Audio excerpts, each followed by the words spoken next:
A gente vê, por exemplo, essas coisas que a população fica chocada quando vê, por exemplo, cada ministro, para levantar, precisa ter um sujeito atrás que está lá, né? Formalismo. Será que ele fica pensando, será que ele não sabe levantar de uma cadeira? Ele tem dificuldade de, né?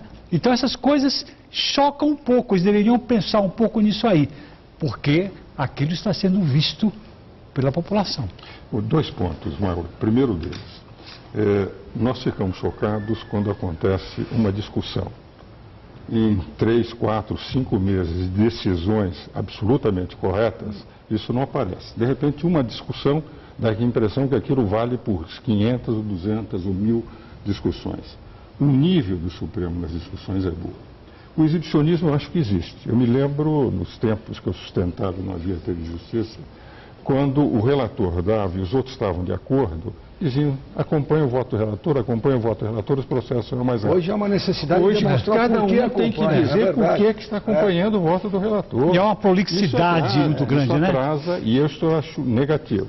Agora, eu tenho a sensação, como um velho advogado, 51 anos de advocacia, eu e o Rui presidimos o Instituto dos Advogados de São Paulo, que a espinha dorsal do Supremo Tribunal Federal, quer dizer, a maioria dos casos decididos pelo Supremo Tribunal Federal são rigorosamente técnicos, jurídicos, a grande etc. maioria. A grande maioria. O que vale dizer, o que aparece é aquilo que choca.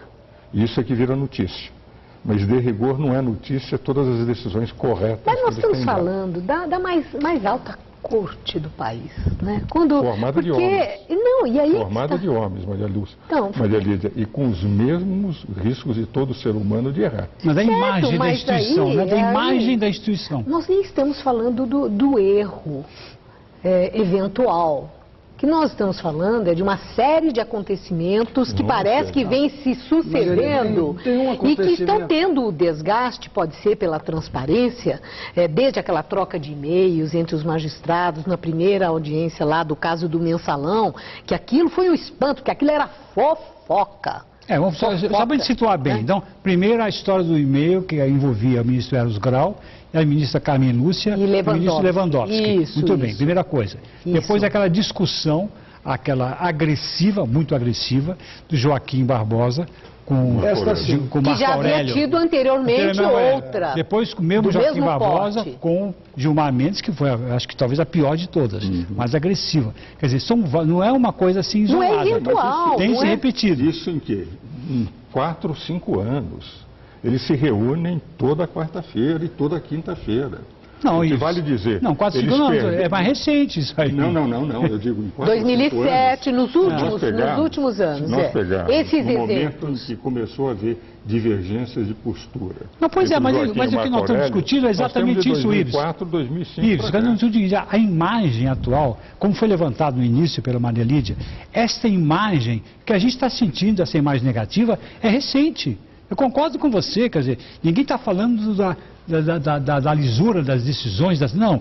É esta imagem que está passando para a opinião pública, que é a imagem da justiça. Por exemplo, um bate-boca entre ministros do Supremo, o presidente Lula disse que não havia problema nenhum naquilo, aquilo é que nem de discussão sobre futebol. Ele minimizou, né, nesse sentido. As discussões dos tribunais, muitas vezes, elas são mais calorosas. São calorosas, são inteligentes, são mordazes, elas podem ter tudo isso.